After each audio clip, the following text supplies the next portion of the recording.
And here we are having a look at the Nova station wagon. And given the fact that this kit came out this year, 2021, so it's a new kit, it's a new reboxes, I will explain in a minute. Every Tom, Dick and Harry and his dog have reviewed this kit, but because I just wanted to start building it, because I don't want to watch paint dry on my other kits, I decided to do that as well, and leave it just to be a completionist. Here we go, the Nova station wagon. That came out first, anything between 66 and 69 from AMT. And it is, as you can see here at the bottom, a curbside. And it was reboxed as the Craftsman Plus series in 2021. Let's have a quick look around the box. Just gives you an idea what it looks like. Strictly stock. And here at the back, which I certainly didn't have on the old boxes, which everything which is in the kit, as you can see right over here, is not a huge amount, so this will be over in no time whatsoever. Right, first thing first, let's have a look at the instruction. Leave, because it's not a booklet, that's it is, that's and that. Here we go, we have done the instructions. Very, very simple. Normal AMT intro here of the day, and that is it. And then here at the bottom also the remark that this is licensed from General Motors. Very nice. Right, let's have a look at the decal sheet. We are at it.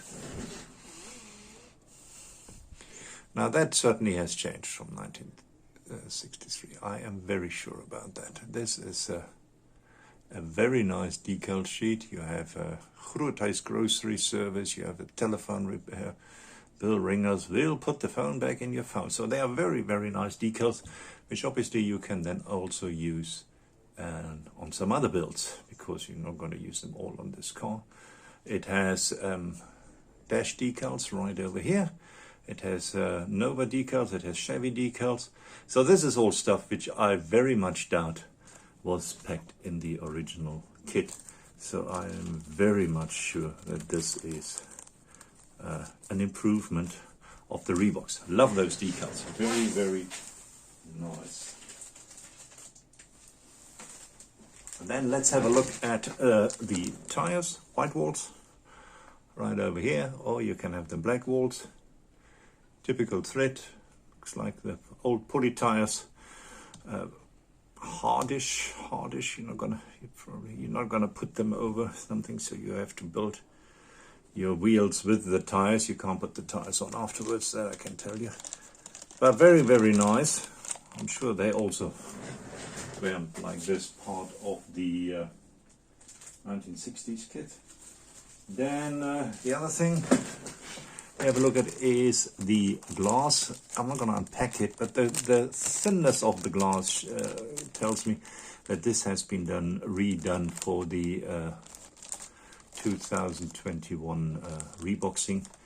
There you have some rear glass here as well, and you have a steel axle, and it even has covers for the front lights.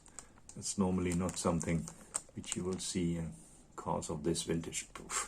It's not something you see on cars on the 80s. So I'm sure that is also another change which came with the reboxing. Then let's have a look at the one and only part sprue as such, which is this one. It has a very nice dashboard, I would say. Really, really lovely. Here we go. It's not bad at all. Wheels right over here.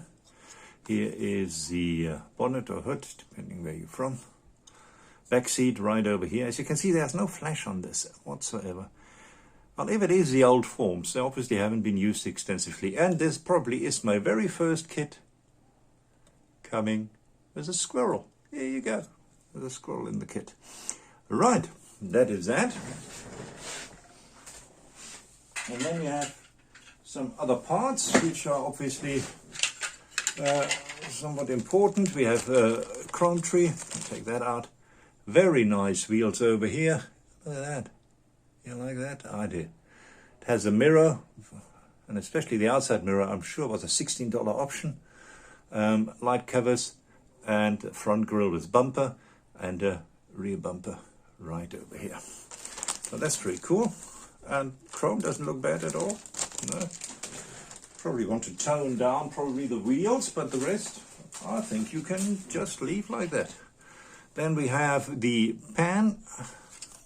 Looking at the details at the bottom, it is a curbside, as we have seen. It has the exhaust molded in. It has everything molded in for that matter, so that can bring up some challenges for the detailing, but hey, we take it as it comes. That's fine. We will detail it like that. And yeah, that shouldn't bring up any challenges. Then we have the engine, the underside of the engine oil pan, underside of the gearbox, so that you can detail apart. And then it fits in right over here, like that. And then the pan itself, this would be right over here. Let's get the light a bit closer, shall we? Here we go. It has a molded in seat, and then obviously some details on the side, which also has to be detailed by hand. Seat, unfortunately, is molded in place, so that is always challenges you a bit. And here at the back, it's all very, and it has a bit of structure in it. It looks like a bit of a rubber mat here at the back. Some wonderful ejector pin marks right over there. Right, that is the pan. And then last but not least, we get to the body, which we have over here. Here you see the body. Everything is molded in. All the markings are molded in. The handles are molded in. The filler cap handle at the back is molded in. Yeah, everything is molded in. So there should be no surprises that everything is molded in on a kit of this vintage. So you detail it on the kit. But yeah, what you did in those days. Then obviously we have here the 1963 Chevy Nova under license, and then it was redone in 2020 and it came out in 2021. Was it re-released? Yeah, the wipers obviously are also molded in. If you look here, everything is kind of molded in. You detail by hand, firewall, the whole bang shoot. So obviously this part is not important because you can't open the bonnet. I don't know why they even made an extra bonnet. They could have just molded that in as well. As far as the quality is concerned, it is a bit on the sharp side. So yeah, obviously you'll have to sand it a little bit, but otherwise it looks very nice. There are no faults or any of that in here. And it looks a very decent kit for what it is. I wouldn't be surprised if it was one of the old Chevy dealer kits, you know, where they bump the camera a little, which they sold or gave away at the dealerships, and your son could then build them. One of those. But anyway, this was the rather quick review of the 1963 Chevy 2 Nova station wagon from AMT 2021 Revox, with some nice decals and some other parts in here, which I'm sure the original from the mid or end 60s did not have. Well, thanks very much for having a look. Hope you're all doing well, and I'll send you greetings from Cape Town. Cheers.